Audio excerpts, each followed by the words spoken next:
Hello दोस्तों, कैसे हैं आप सब। आप सब पढ़ाई में लगे होंगे, अपनी तैयारी में लगे होंगे। अग्रवाल क्लासेज में आपका स्वागत है। कल की क्लास में हमने पढ़ा था संविधान चैप्टर को, और उस संविधान चैप्टर में हम लोगों ने विभिन्न समितियों के बारे में पढ़ा। उसके बाद उन समितियों के अध्यक्ष के बारे में पढ़ा।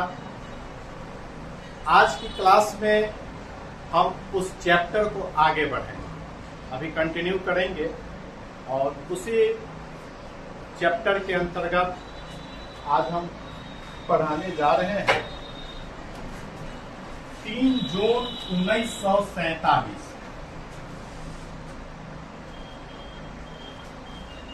3 जून 1947 यह वह तारीख है जिस दिन भारत के हिंदुस्तान के बंटवारे का घोषणा हुआ। जबकि 3 जून 1947 से पहले 1946 में संविधान बनाने की प्रक्रिया का शुरुआत हो चुका था। बहुत सारे सदस्य चुन करके संविधान सभा में आ गए थे, लेकिन संजोग कहिए कि वह संविधान सभा जो पूर्ण रूप से 389 सदस्यों का सभा था, वह चल न सका और 3 जून 1947 को वह संविधान सभा बट गई। एक पाकिस्तान बना और दूसरा हिंदुस्तान, और बंटवारे के बाद यह घोषणा हो गया कि अब जो है संविधान सभा का पुनर्गठन होगा। और पुनर्गठन संविधान सभा का पुनः 31 अक्टूबर 1947 को 31 अक्टूबर 1947 को पुनर्गठन। यह जो तारीख है, यह संविधान सभा के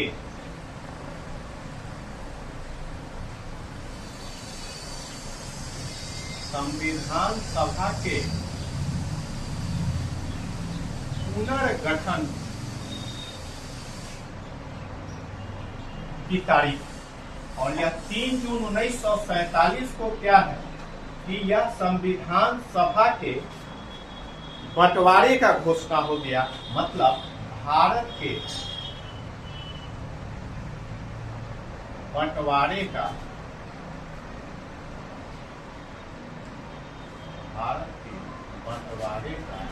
घोषणा।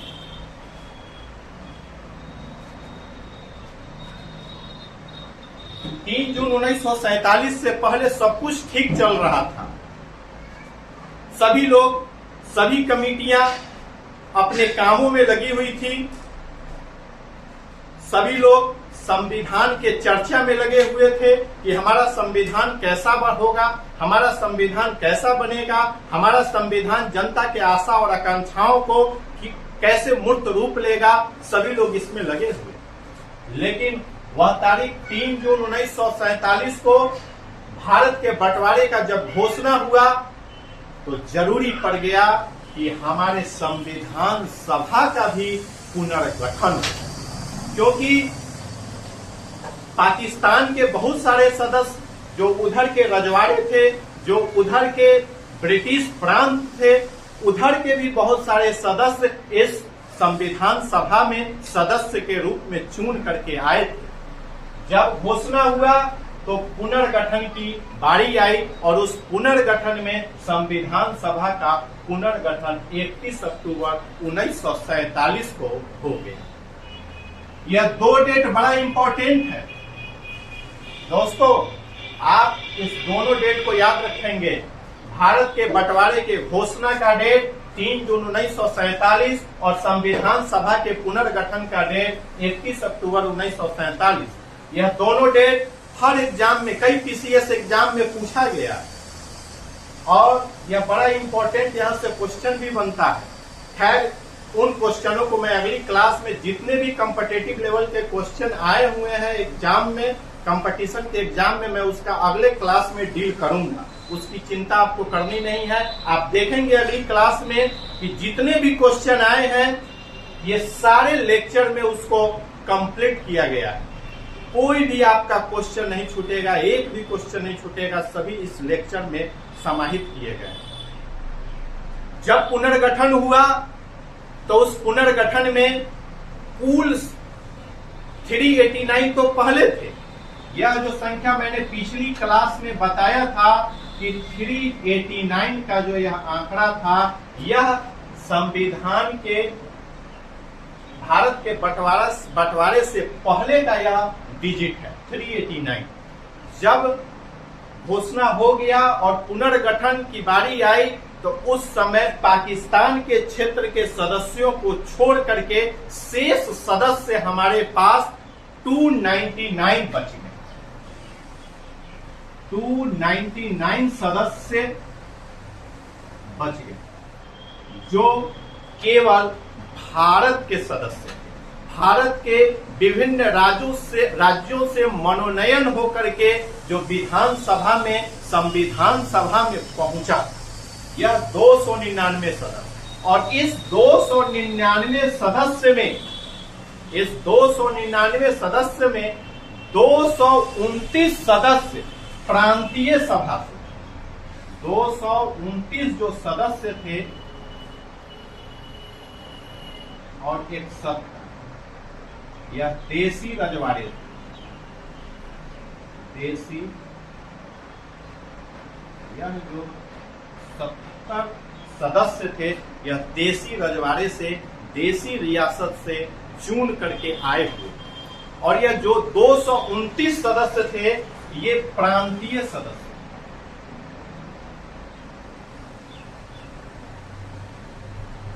यह जो थे प्रांतीय सदस्य, 229 प्रांतीय सदस्य और 70 देसी रजवाड़े। या देसी रजवाड़े से चुन करके 70 सदस्य आए थे।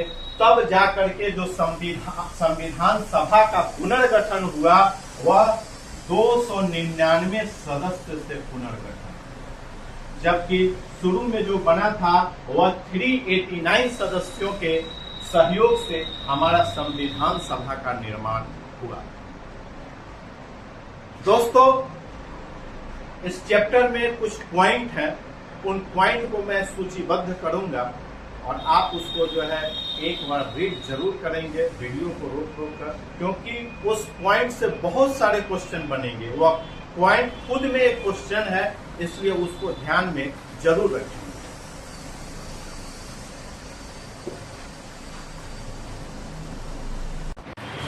दोस्तों, कुछ पॉइंट हमने बोर्ड पे लिखा है और यह पॉइंट अपने आप में क्वेश्चन है। मैंने लिखा है संविधान निर्माण में कितना समय लगा। जब संविधान सभा का पुनर्गठन हुआ उसके बाद इस संविधान को बनाने में काफी वक्त लगा। सभी लोग अपने अपने कार्य में लगे हुए थे, अपने अपने कार्य क्षेत्र में लगे हुए थे। सभी विभिन्न देशों के संविधान के अध्ययन में लगे हुए थे, वहाँ के विचारों को संग्रहित करने में लगे हुए थे। और इसी बीच जब संविधान हमारा बन के पूर्ण रूप से तैयार हुआ तो उस संविधान के बनने में हमें 2 वर्ष 11 महीना और 18 दिन का समय लग गया। यह कई एग्जाम में पूछा गया, बार बार अच्छे एग्जाम में पूछा गया। हमें याद है कि पिछली बार बीपीएससी का जब टीचर का एग्जाम हुआ था और स्टेट का एग्जाम हुआ था, उसमें कई बार जो है 2 वर्ष 11 महीने और 18 दिन संविधान बनने में जो समय लगा यह पूछा गया। तो इसलिए कोई क्वेश्चन छोटा नहीं होता है, कोई बड़ा नहीं होता है। आपको एग्जाम हॉल में कब आपके दिमाग में कौन सा क्वेश्चन कब क्लिक कर जाए यह कोई नहीं जानता है, और कब कौन सा क्वेश्चन पूछ दे यह नहीं जानता है। इसलिए आपको अगर आप चैप्टर पढ़ रहे हैं तो उस चैप्टर का पूर्ण जानकारी होना चाहिए, वह चैप्टर अपने आप में पूर्ण समराइज होना चाहिए, उस चैप्टर का हर तरीके से जो है विश्लेषण होना चाहिए, तभी आप क्वेश्चन को पकड़ पाएंगे। तो संविधान निर्माण में 2 वर्ष 11 महीने 18 दिन का वक्त लगा। हम जानते हैं कि यह क्वेश्चन आप सब लोग को याद होगा, आप बचपन से पढ़े होंगे, 6-7 क्लास में यह दिया हुआ है कि संविधान निर्माण में क्या समय लगा, 2 वर्ष 11 महीना 18 दिन।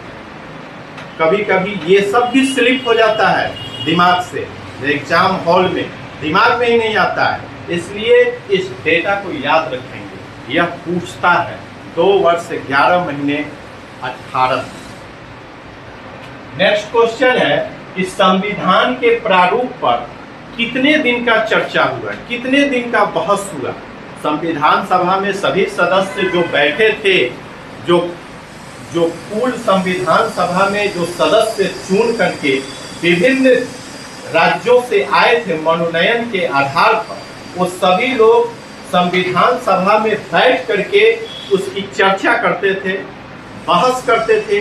किसी बिंदु पे डिस्प्यूट होता था, उस पे सभी लोग उसका समाधान निकालते थे, सभी लोग एक दूसरे से बैठ करके उस पर वोटिंग हुआ करता था, और तब जाके किसी निष्कर्ष पे लोग पहुंचते थे, और तब जाकर के संविधान में उसे जगह दिया जाता था।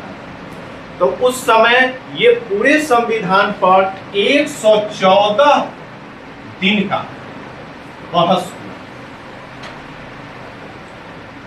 बहस कहिए, वाद विवाद कहिए, चर्चा परिचर्चा, कहने का मतलब है संविधान के प्रारूप पर 114 दिन का यह बहस हुआ, उस पर वाद विवाद हुआ, चर्चा परिचर्चा हुआ, और कुछ अमृत निकल के आया। तो वह अमृत क्या था?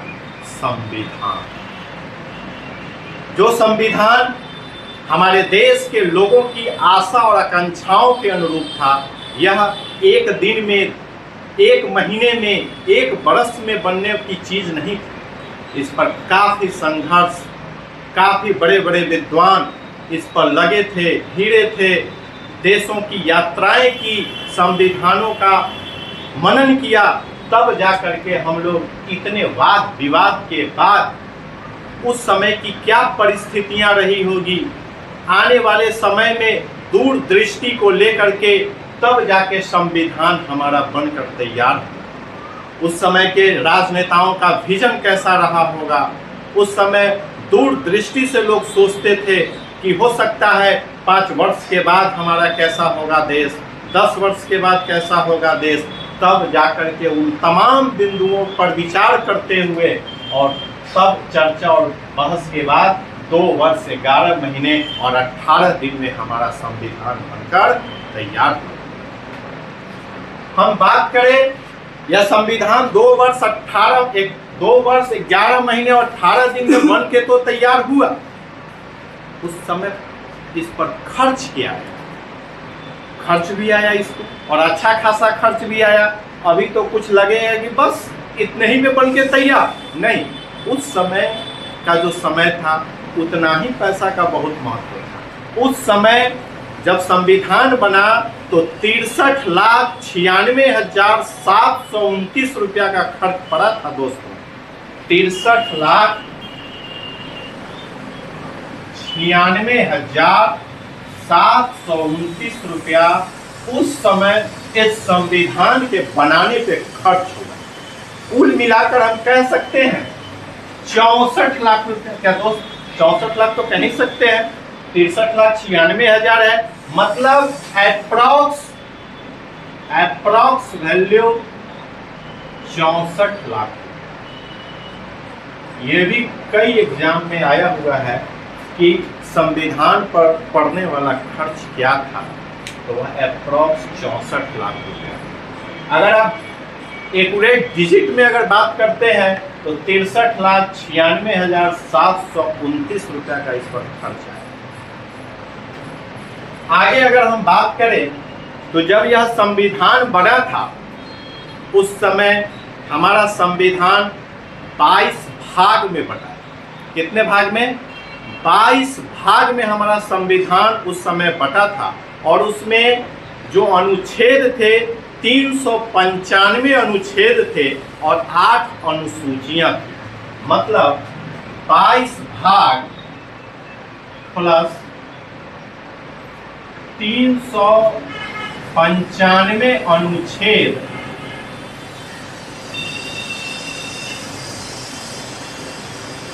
और 8 अनुसूचियां।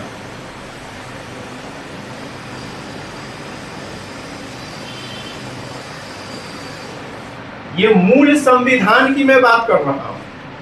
मूल संविधान में 22 भाग 395 अनुच्छेद थे और 8 अनुसूचियां थी। अभी के समय में ये हमारा जो अनुच्छेद 395 जो मूल संविधान में थे, अभी के समय में ये लगभग 450 के करीब जा चुका है। मूल तो 395 ही है, लेकिन ए बी करके यह लगभग 450 तक पहुंच चुका है। हम बात करें अनुसूचियों की, मूल संविधान में 8 अनुसूचियां थी, लेकिन ये अनुसूचियां अभी 4 और इसमें ऐड ऑन हो गई है और ये टोटल 12 अनुसूचियां हो गई।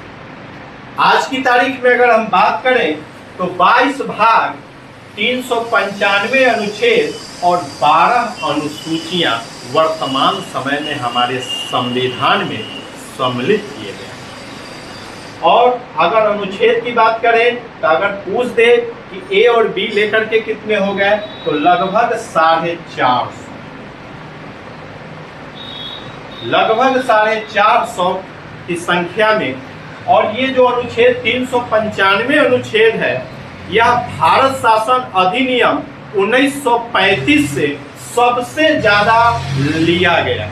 आपको याद होगा, भारत शासन अधिनियम 1935 भी इसी संविधान के बनाने के क्रम के पीछे का एक इतिहास है। उससे भी पहले की अगर हम बात करें तो कई अमेंडमेंट हुए हैं अंग्रेजों के सरकार के समय, और उन सभी से जुटा हुआ सभी का लिंक है, और ये सारे ऐतिहासिक चीजें जुड़ करके आज हम इस संविधान पर पहुंचे। दूसरी ओर जब हमारा संविधान बनके तैयार हुआ, समय आया कि अब यह संविधान बन चुका है, तो इस संविधान को अब हम संविधान सभा के पटल पे रख के अब इसको हम पारित करें। इसको पारित करके इसका अनुमोदन करें। तो जब यह पारित हुआ उस समय हमारे सदस्य तो 299 थे, लेकिन 284 सदस्यों की उपस्थिति में 284 सदस्यों की उपस्थिति में इस संविधान को पारित किया गया, अनुमोदन किया गया। जब हमारा संविधान 284 सदस्यों ने हस्ताक्षर करके पूर्ण रूप से पारित कर दिया, हमारा संविधान तो बन गया। अब बारी थी इस संविधान को लागू करने की। दोस्तों, जब यह हमारा संविधान बनकर तैयार हुआ तो वह कौन सा तारीख था जिस दिन उस संविधान को संविधान सभा के पटल पर रखा गया, यह भी पूछता है। तो वह तारीख था 26 नवंबर 1949। यह वह तारीख है जिस दिन उस संविधान को इस पटल पे रख के सभी सदस्यों ने ध्वनि मत से उस संविधान को पारित कर दिया, 26 नवंबर 1949 को। और इसी दिन सभी लोगों ने निर्णय लिया, एक महत्वपूर्ण निर्णय लिया कि इसी दिन हम संविधान दिवस भी मनाएंगे। अर्थात कहने का मतलब ये हुआ कि 26 नवंबर को संविधान दिवस भी मनाया जाता है। क्वेश्चन आता है कि किस तारीख को संविधान दिवस मनाया जाता है, तो वह तारीख है 26 नवंबर। और जब यह संविधान पास हो गया, पारित हो गया, तो इसके कुछ तथ्य तो उसी समय लागू हो गए, लेकिन बहुत सारे इसके जो है तथ्य जो है 26 जनवरी 1950 को लागू हुए। 26 जनवरी 1950 को यह पूर्णतः लागू हो गया, यह पूर्णतः लागू हो। इस दिन हमारा संविधान पूरे देश के सभी कोने में यह लागू हो गया 26 जनवरी 1950 को।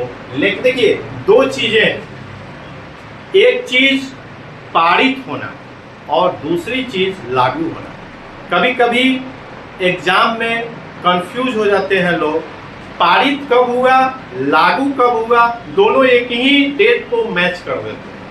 वो उनको लगता है कि 26 जनवरी ही पारित है और 26 जनवरी ही लागू है। नहीं, यहाँ कंफ्यूजन है।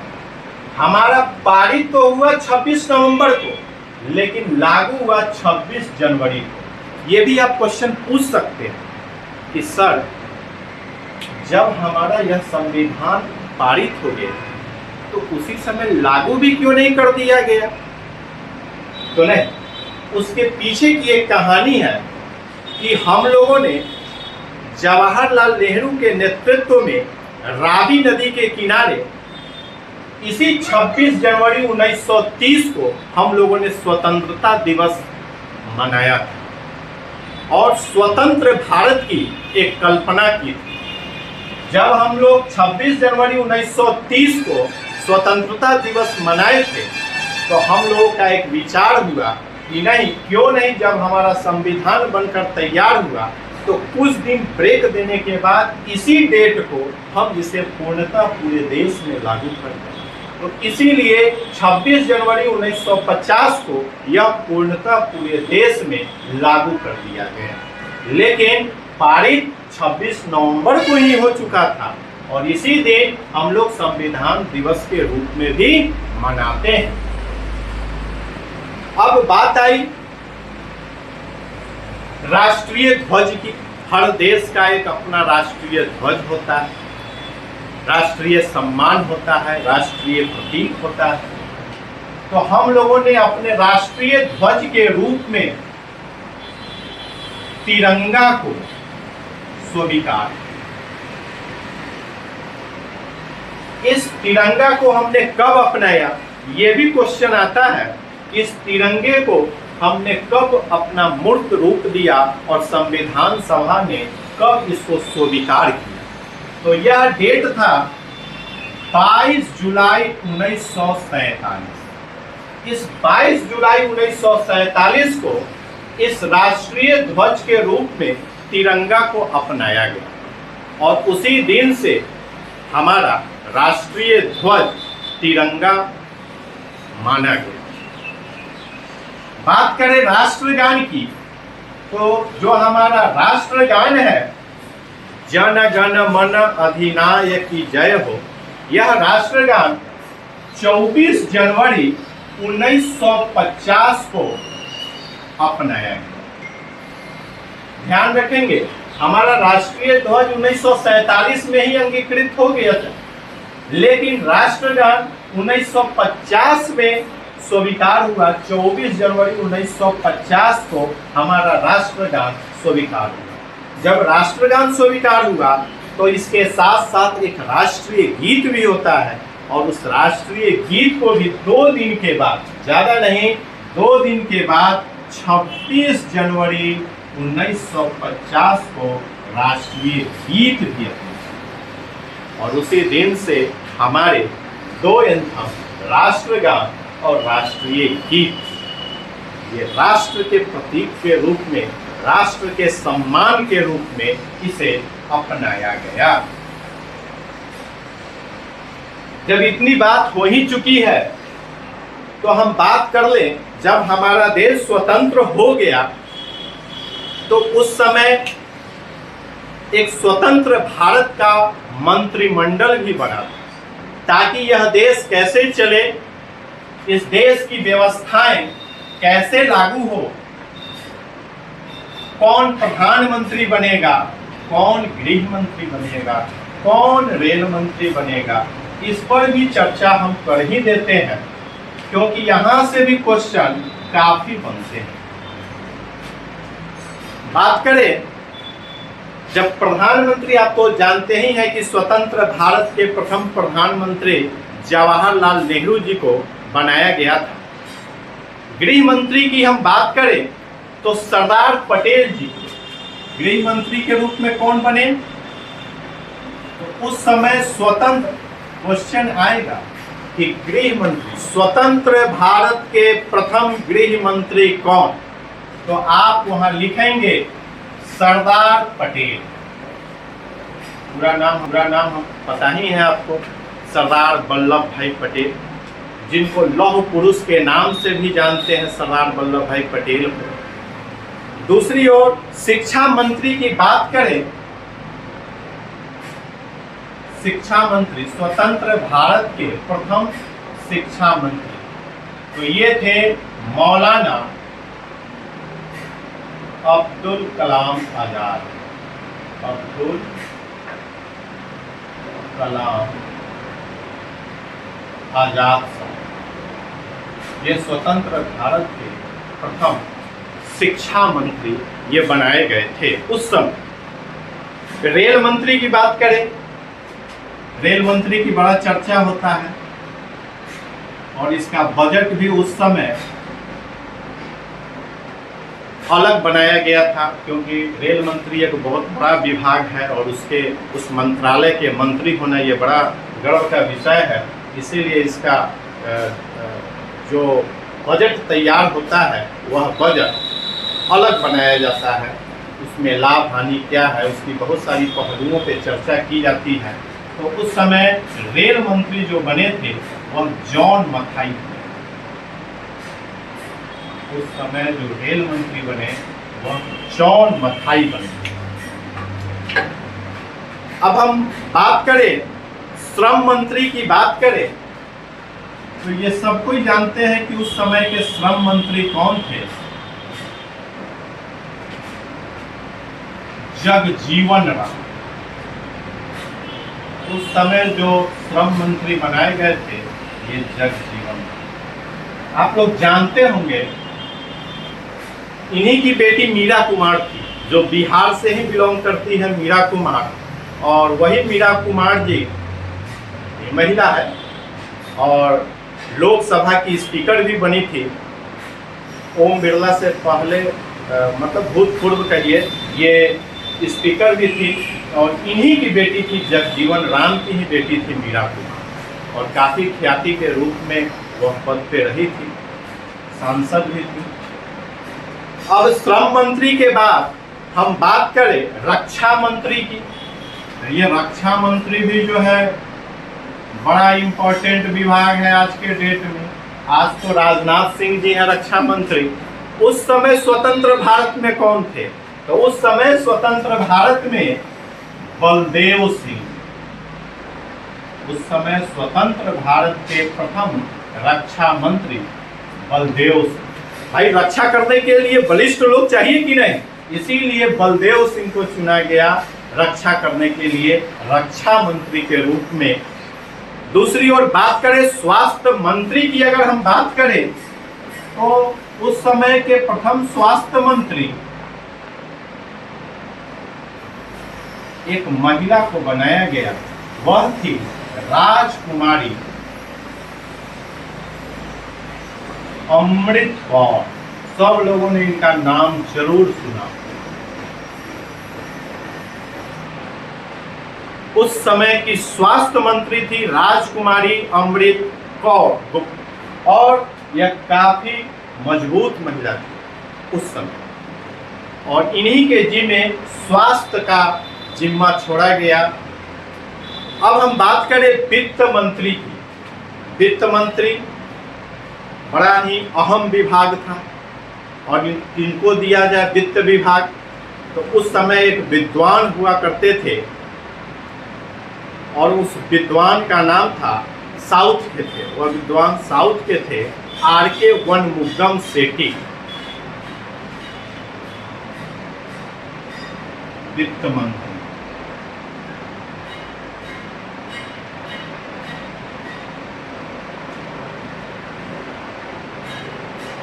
आर.के. षणमुगम सेठी, और इन्हीं को उस समय वित्त मंत्री का जिम्मा दिया गया।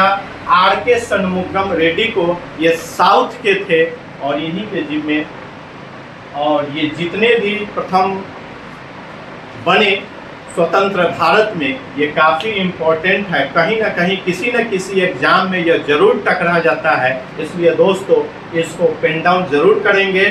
वीडियो को धीरे धीरे स्क्रॉल करके, रोक करके आप एक छोटा सा नोट्स जरूर बना लें।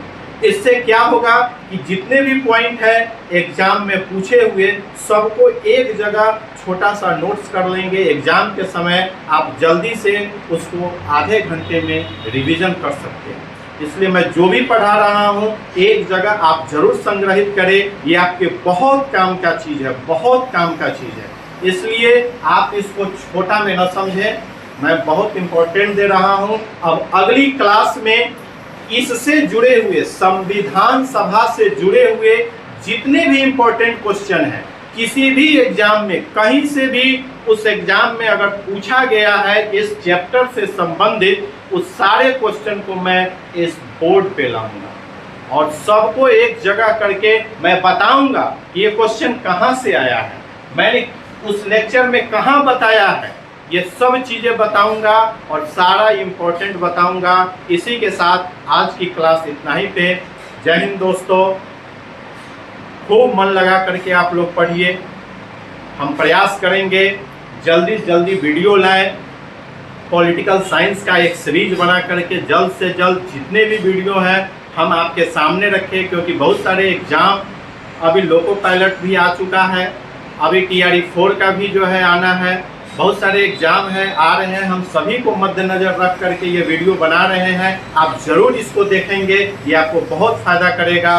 दोस्तों आपको ये वीडियो अच्छा लगे तो लाइक करें, कमेंट करें, शेयर करें और सब्सक्राइब करें। बाय दोस्तों।